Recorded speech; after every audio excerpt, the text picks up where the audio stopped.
From Kansas State University, this is Agriculture Today. Eric Atkinson here. And coming up today, we'll hear from K-State's Allan, Fritz, and Guarong, Zhang. They'll talk about the attributes of 3 new wheat varieties that are expected to be released by the K-State Wheat Breeding Program later this year. They discussed those at K-State's Virtual Wheat Field Day last week. Then, on the latest edition of FSA Coffee Talk, Carla Wikoff of the Farm Service Agency has the latest on the Coronavirus Food Assistance Program for you agricultural producers.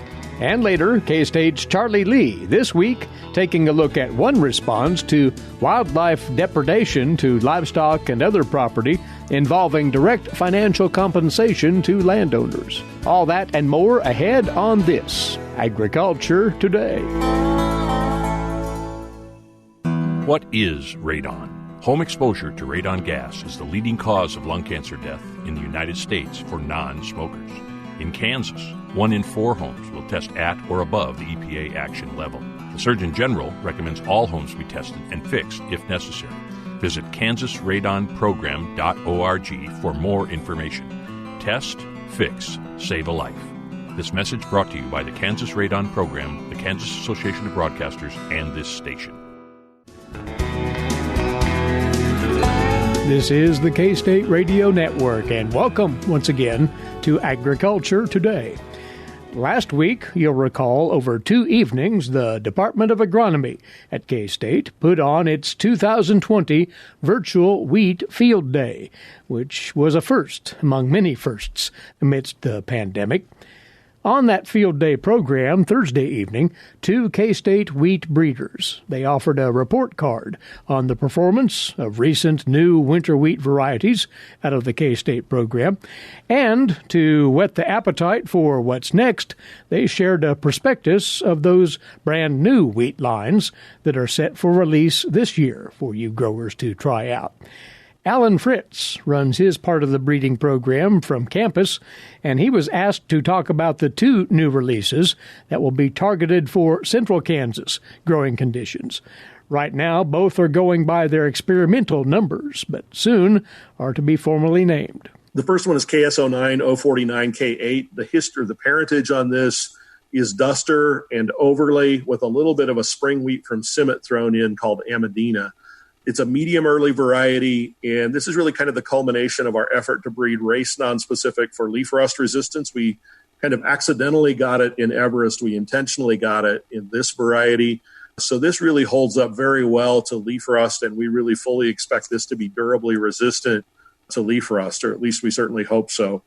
It's moderately tolerant on acid soil. If you've heard me talk about this line before, you might have heard me say intermediate, but we had a really good look at it on our acid soil site this year, and it's better than intermediate. I would say, you're on a pH 4.1 soil, you might want to think about something else, but really it's going to hold up pretty well in most of our acid soil sites. And so good on acid soils, very good tillering capacity. Those of you who remember Duster, it's extremely high tillering. This doesn't quite get to that capacity, but Overly was sort of the opposite end of the spectrum, and I would say it's closer to Duster than it is to Overly, and that's resulted in good yield potential. The quality on it is good, and then the other thing that I like about it is it does have some Hessian fly resistance. Hessian fly isn't always a huge issue, but it's nice to have some options out there to deal with Hessian fly. Now, this line does have its disease shortcomings, Allan tells us, but management can compensate for that, he says. Our primary concerns would be it's moderately susceptible to stripe rust. So these genes that give us durable resistance to leaf rust also work on stripe rust, but they're just not quite as good. So they don't give us as strong a resistance. So I would say on this line, the resistance is good enough to give you a broader window for fungicide application. It's not going to flame out on you really quickly, but you will have enough stripe rust, and I would put it in the moderately susceptible category, that if it's a stripe rust kind of year like this year is in many places, that you would definitely want to put a fungicide on it. Again, you do have probably a little bit broader window. But again, sort of like Everest, if you deal with that stripe rust side of it, you have good genetic resistance to leaf rust on the back end. So you don't have to really worry about whether that fungicide is going to fizz out on you a little bit at the end. It is susceptible to fusarium. Both Duster and Overly were susceptible. Probably not quite as susceptible as either one of those, but I definitely would not plant this no-till after corn. As for the name this variety will likely carry, the one we're kind of thinking about is KS Hatchet, but we haven't made a final decision on that. That would be to recognize Jim Hatchett, who is a USDA entomologist in Manhattan for a long, long time and contributed greatly to wheat breeding in the plains. So be watching for more word on that new variety. The other one is a product of both K-State and Oklahoma State University wheat genetics, which led to its tentative name. The next one that we'll probably release this year is KS12DH0156-88. The name we're sort of thinking about on that is KS Ahern, and that's because this is bred from Gallagher out of Oklahoma by a K-State experimental. So we're going to say that Ahern's much better venue, was a much better basketball venue than Gallagher. So we're going to think about Ahern as a variety name for this. But this is a late maturing variety. It's honestly later than I really like, but it's continued to perform well. It has effective levels of leaf and stripe rust. So it does seem to respond to some fungicide application, and there can be a physiological effect. But we have pretty effective levels of resistance to both leaf and stripe rust on this. This one truly is more intermediate on acid soils. So if you're getting into some fairly low pH soils, I might lean to something else, but it will handle pHs down to at least the 5 level and maybe a little bit below that reasonably well. So the quality on it is good. It's not great, but it's good. Has higher end yield potential. This one's been a bit of a racehorse for us. It's done really well, which is sort of the Gallagher history as well. Even though it's later, and I would normally say later fits better north, this has actually been better in south central Kansas. And I think I don't know, it's not really winter tender, but Gallagher loses a few more tillers as you move north as we get a colder winter. And I think I see just a little bit of that in this line. So its historical performance has been better in south central Kansas than in north central. So this variety, possibly called Ahern, holds great promise, but it too has an Achilles heel, says Allan, that you growers should know about. It is susceptible to fusarium. So again, we don't have a lot of fusarium resistance in this one, so not probably your best choice going after corn. K-State wheat breeder Allan Fritz there on 2 new wheat lines for central Kansas emerging from the K-State program. Also presenting at that virtual wheat field day, fellow K-State wheat breeder at the university's Agricultural Research Center at Hayes, Guarong Zhang. And he expects to release a new variety for production in the western part of the state later this year. No proposed name for this one yet. It goes by the experimental number KS15H137-2. And Guarong likes to compare it head-to-head with another of the recent releases out of his program, KS Dallas.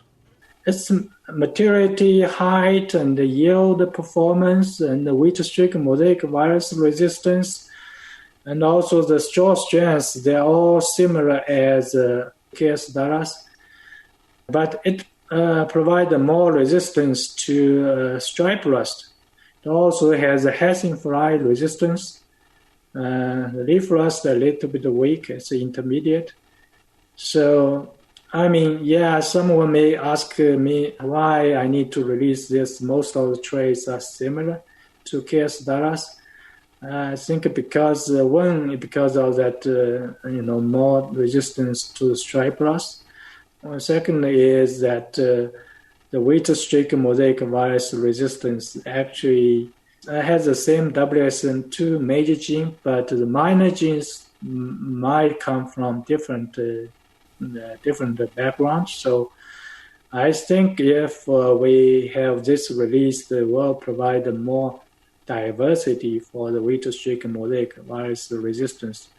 And the virus will mutate, and if we have more diversity, when get broken down, another will have will still stand up, have the chance to still stand up. That's my thoughts. That's why we want to release this one this year, but just another option. Now, during the field day, Guarong also talked about a white wheat released from his program last year, Silverado. In looking at its performance this past growing season, Guarong is suggesting that it may well find a home as a new wheat for central Kansas fields likewise. KS Silverado is a new release from last year. It's medium early and medium short, has good test weight, and the yield, I think the yield are very good also in central Kansas. It has good disease resistance, has resistance to the wheat streak mosaic virus, and also has an intermediate reaction to the triticum mosaic virus, so it can resist wheat streak mosaic disease. Has good resistance to leaf rust, and also have soil-borne resistance. So in general, it has a kind of a good disease package, even for the central Kansas, and a very good straw strength, and also very good sprouting tolerance. It's almost similar as Danby. We know Danby is very good sprouting tolerance, and also excellent baking quality, but moderate susceptible to scab and barley yellow dwarf and powder mildew. So we are targeting this variety for the central Kansas, but also in western Kansas, because only 3 to 4 bushels less than Joe. We thought because of its different maturity type and also its sprouting tolerance, that's an advantage in western Kansas. If farmers plant Joe, they might consider also plant this to spread the risk of the sprouting. K-State's Guarong Zhang, he and Allan Fritz discussed in much greater detail the performance of the wheat varieties that the K-State breeding program has put forth of late, making important varietal comparisons for you producers to study. All of that is captured in the YouTube video of both evenings of the virtual wheat field day from last week. Simply go to the YouTube page and search for K-State Wheat Field Day, and you'll find those videos. And we'll be back in a moment on Agriculture Today. Did you know every Kansas farmer feeds 128-plus people? Kansas farmers are hard workers, dependable, authentic, and sensitive. Not only do farmers put food on your table, but they put clothes on your back and fuel in your car. For more information about Kansas farmers, visit K-State Research and Extension online or stop by your local Extension office. This message has been brought to you by the K-State Animal Sciences Leadership Academy participants. Agriculture Today continues now. Time for another FSA Coffee Talk. Every other week, we get together with a specialist from the state headquarters of the Farm Service Agency to catch up on farm program matters of interest to you producers out of the USDA. Back with us once more, Agricultural Program Specialist Carla Wikoff on a couple of items, the first of which is very prominent right now, Carla. That is the implementation of the USDA's Coronavirus Food Assistance Program, or CFAP for acronym, and this is now open for business. That's right. We started that sign-up on May 26th, and it's going to run through August 28th. And county offices are very busy with producers making appointments and getting those papers signed so that those payments can go out the door. This Coronavirus Food Assistance Program provides relief for individuals and businesses that have been negatively impacted by the COVID-19 pandemic. Let's go over the application process, what's required of the producer to make their bid, if you will, for their CFAP payment. Okay. The producer will do a self-certification by producer, and it'll be subject to spot check. When they self-certify, they're going to be self-certifying the 2019 total production for each commodity from all farms nationwide, and they'll also be self-certifying the 2019 production that hasn't been sold as of January 15th. So when we say hasn't been sold, it's subject to some type of price risk after that date. And to remind how this works, that established production that was at risk when COVID checked in is then matched up with the payment rates that are established for those commodities. Right, and those payment rates, I did not bring those today, but you can go online to farmers.gov/CFAP, and there's a whole listing there of all the payment rates for everything that is eligible under this program. And also to apply, there's another option too. You can get that application on that website and you can mail it into your county office because you're self-certifying the information, or it can be electronically sent by fax or an email. You can scan or photocopy the completed and signed AD 3114 application and email it in also. So that's another option. Important to point out once again, though, the eligibility of producers, what's required here, as well as some of the other mechanics of the program, such as payment limitations. Right. To start with, eligible producers, that's a person or legal entity who shares in the risk of producing a crop or livestock, and they're entitled to a share of that commodity or livestock share. It must be unpriced inventory, which is any production not subject to an agreed-upon price in a future through a forward contracting or agreement or binding. So once again, that January 15th date is the date that you have to have risk in order to be eligible. You mentioned, Eric, the payment limitation, and the payment limitation for this program is $250,000. There are some certain circumstances where there's a possibility of it going up to $500,000 or $750,000, but that would depend on the persons that are holding an ownership interest in an entity and providing at least 400 hours of active personal labor or personal management. So talk with your county office if that is an issue in your farming operation, and they'll help you work through that process. Another part of the eligibility is the AGI form. We're all really familiar with that because we use that in pretty much every program that we implement.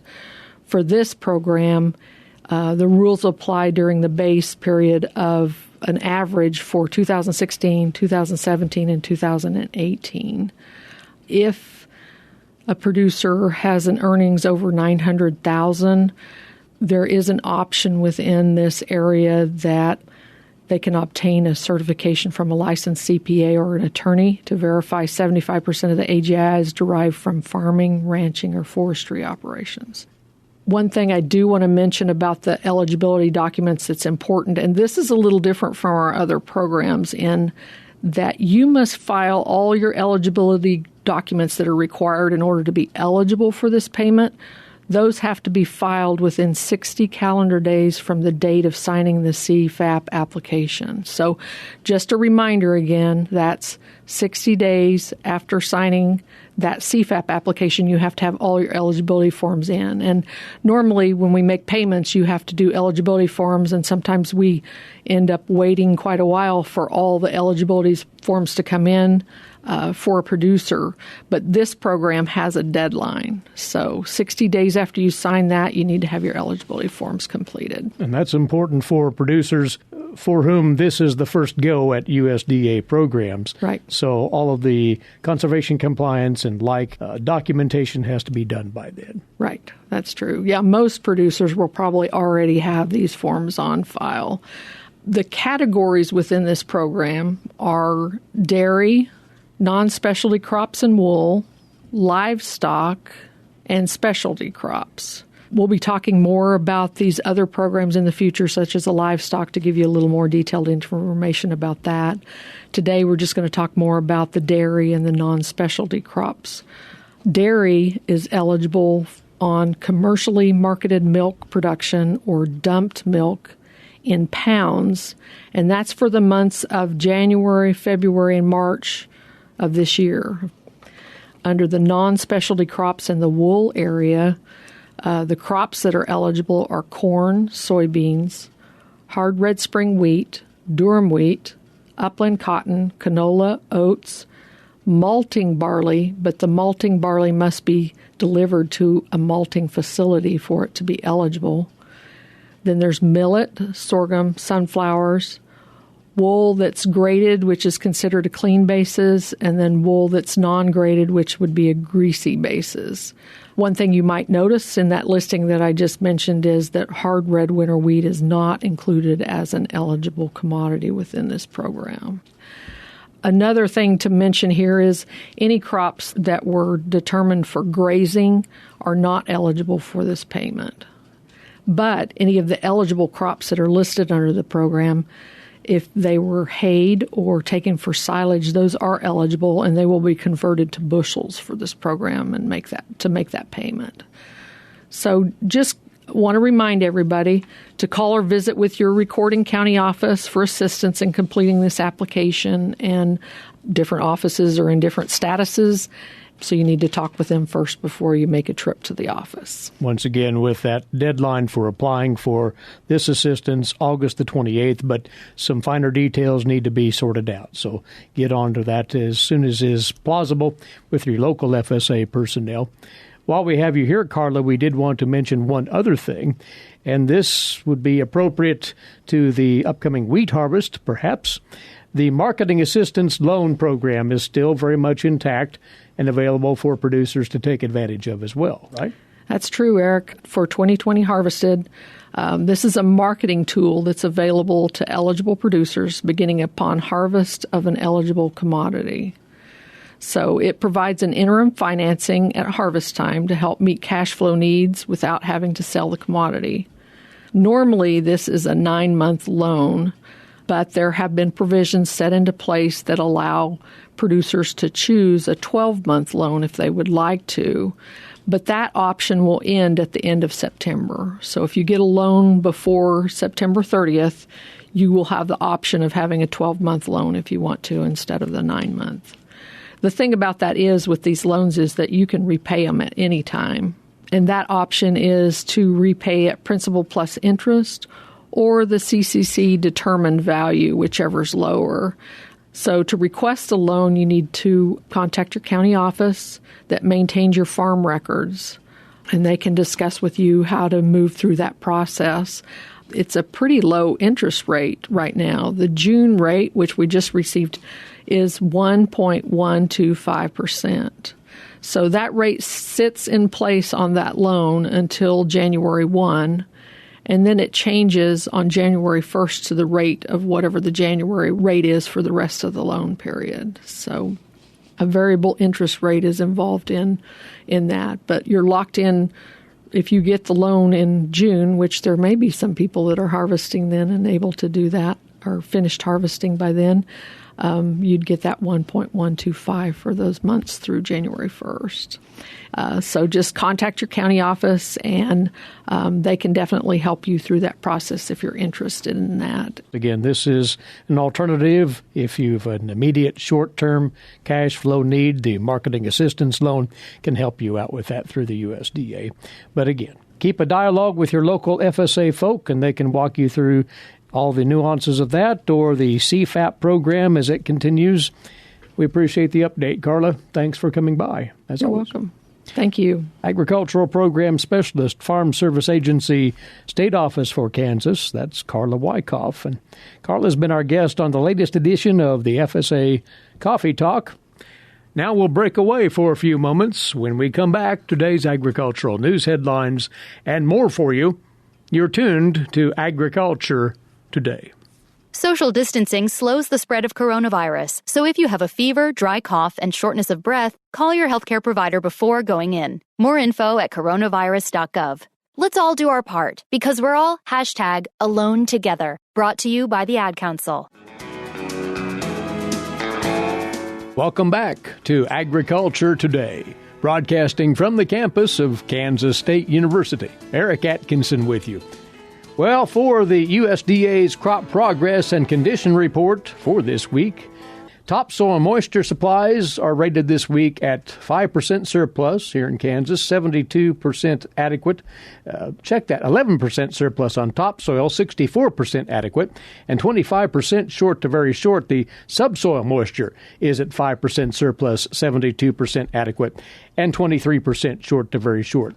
The condition of the Kansas winter wheat crop this week is at 42% good to excellent, 33% fair, and 25% poor to very poor. Winter wheat headed, 94% now, and wheat turning color at 17%. That's still well behind the average of 36% for this date. The condition of the Kansas corn crop then, 67% good to excellent, 26% fair, and 7% poor to very poor. Corn planting is at 92% in now, and emergence at 74%. And the soybean crop in the state, 68% good to excellent, 29% fair, and 3% poor to very poor. Soybeans planted at 62%. That is well ahead of the 40% average. And bean emergence at 46%. Again, well ahead of the 26% average.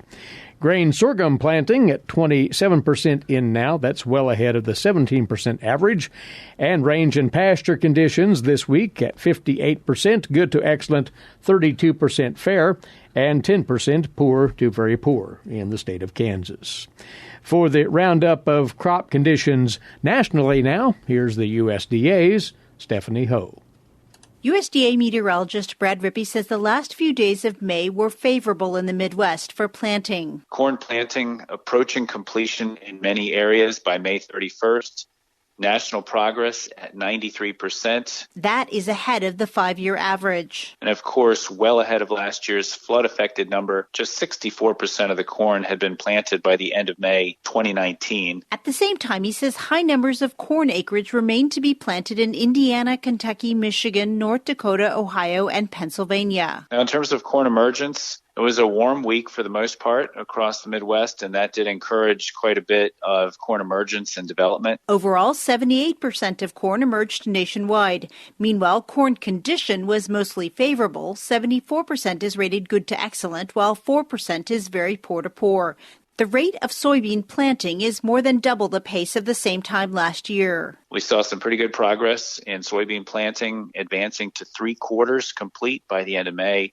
That is ahead of the 5-year average of 68%. Roughly half of the soybeans planted by the end of May in Missouri, North Dakota, and Tennessee. The exact numbers range from 49 to 51%. And so that represents some areas that have had some problems with wetness and flooding. 52% of the soybean crop has emerged, which is nearly triple last year's 17% at this time. 70% of the U.S. soybeans rated good to excellent, and just 4% very poor to poor. And not a single state has acreage of 10% or more rated very poor to poor, reflecting an overall good start to the growing season despite the pockets of wetness in some spots. Winter wheat heading is advancing northward. Now 77% of the winter wheat headed by the end of May, just slightly behind the 5-year average of 81%, but ahead of last year's 73%. The only one of the 18 major production states not reporting any heading yet at this point.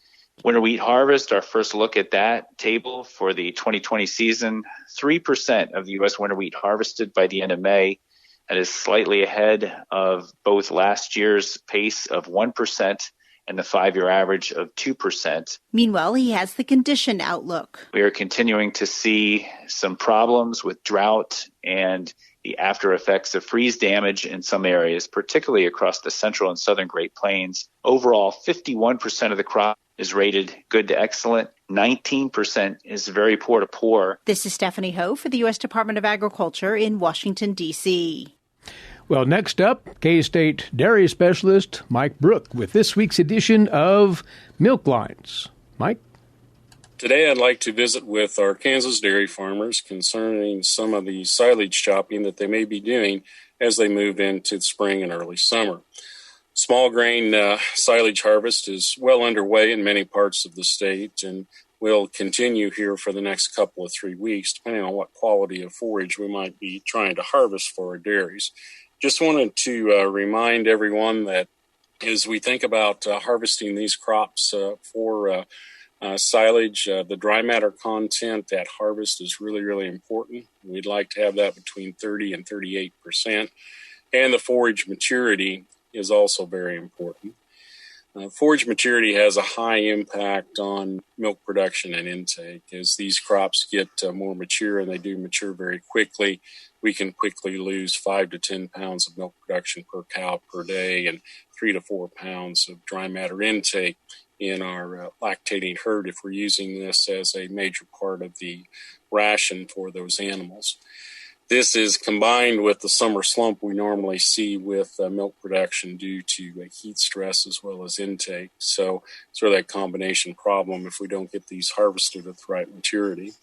One of the things I'd like to remind you is that chop length is really, really important. We need 2 to 3 inch pieces at the longest.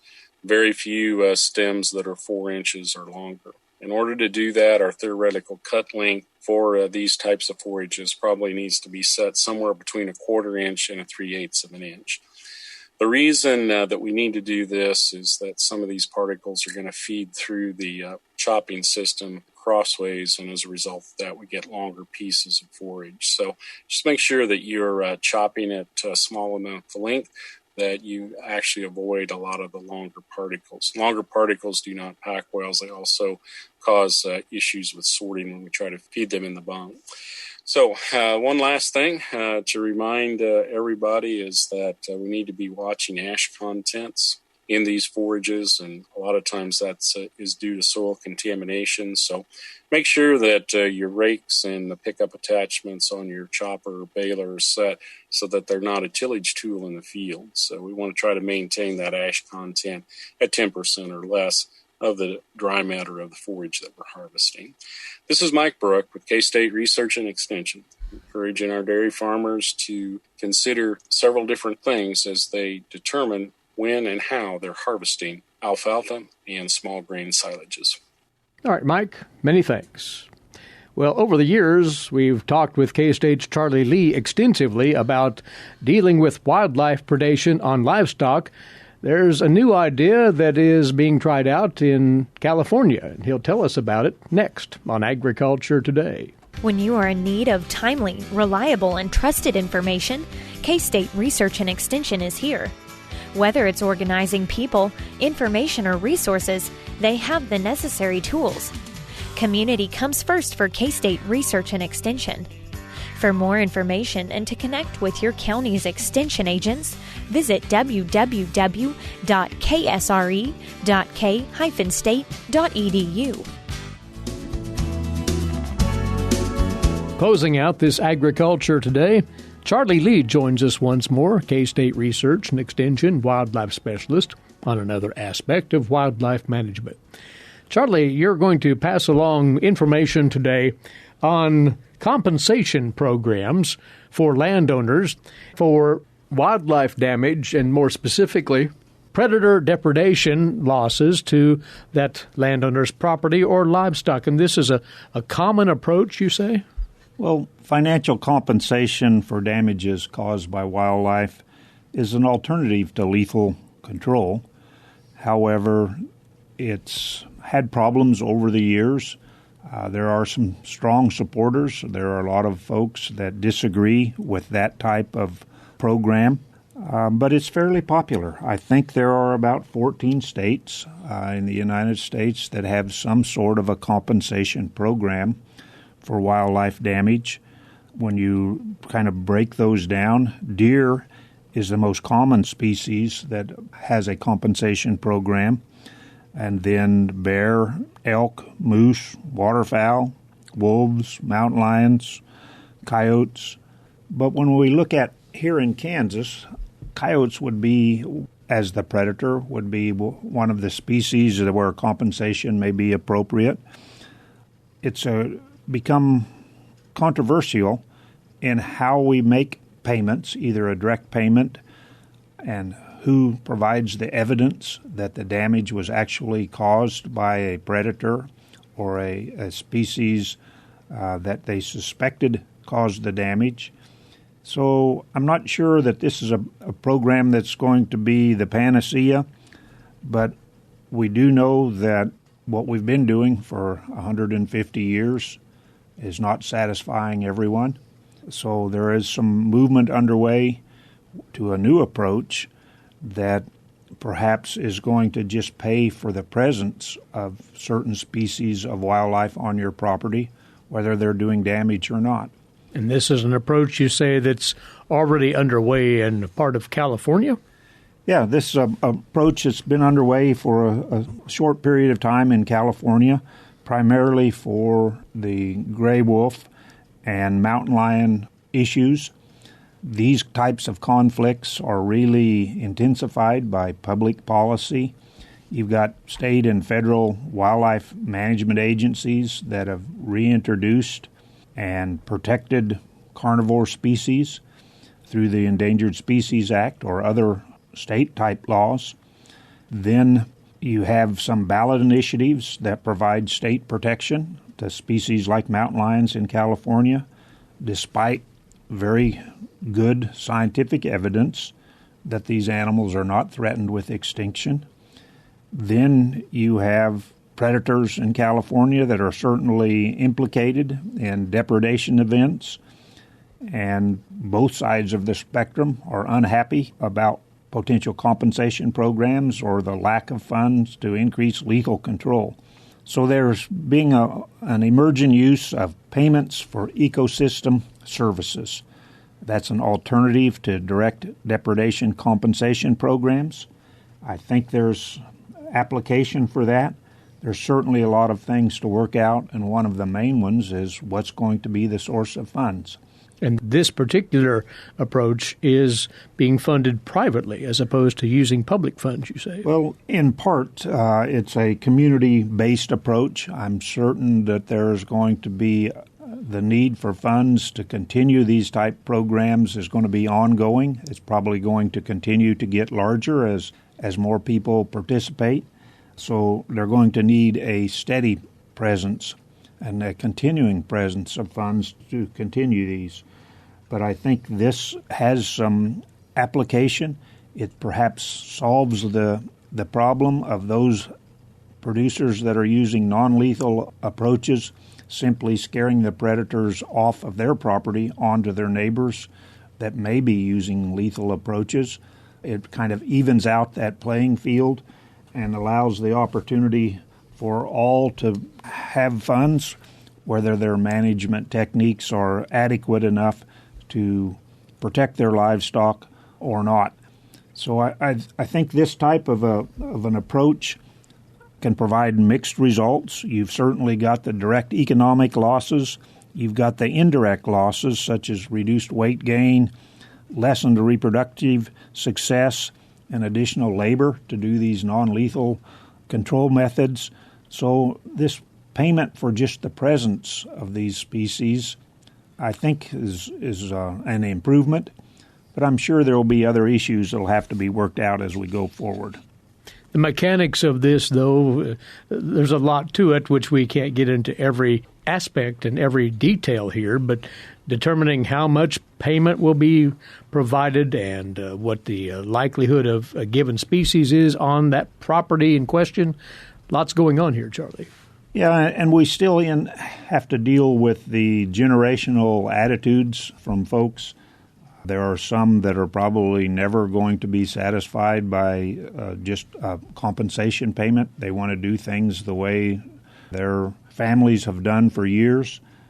But there comes a point in time when we realize that those actions are no longer efficient, they're no longer adequate to solve the problem, and must look at new alternatives. And perhaps this is one that eventually will get a wider view. Once more, this is an idea that's being employed, actually, in other places around the country, notably in California, and that's looking at direct payments to livestock producers paying for the presence of wildlife on a property as a response to wildlife predation on livestock. And Charlie, we appreciate the look at this right here. Charlie Lee, wildlife specialist with K-State Research and Extension. He's Mike's Side with us right here every Tuesday. Before we go, don't forget our podcast service. You can hear a replay of any given day's broadcast, or you can have it downloaded automatically to your mobile device. It's as simple as going to this website, agtoday.net, for listening directly right there, or to find the simple instructions for that download, agtoday.net. And peering ahead to tomorrow's lineup, we plan to have in K-State's Ignacio Ciampiti to take up several timely row crop management topics, and K-State's Sarah Lancaster on knocking out those oncoming broadleaf weeds that might interfere with the wheat harvest, plus more, right here tomorrow. Please be back with us then, won't you? In the meantime, Eric Atkinson bidding you a good day for Agriculture Today. This is the K-State Radio Network.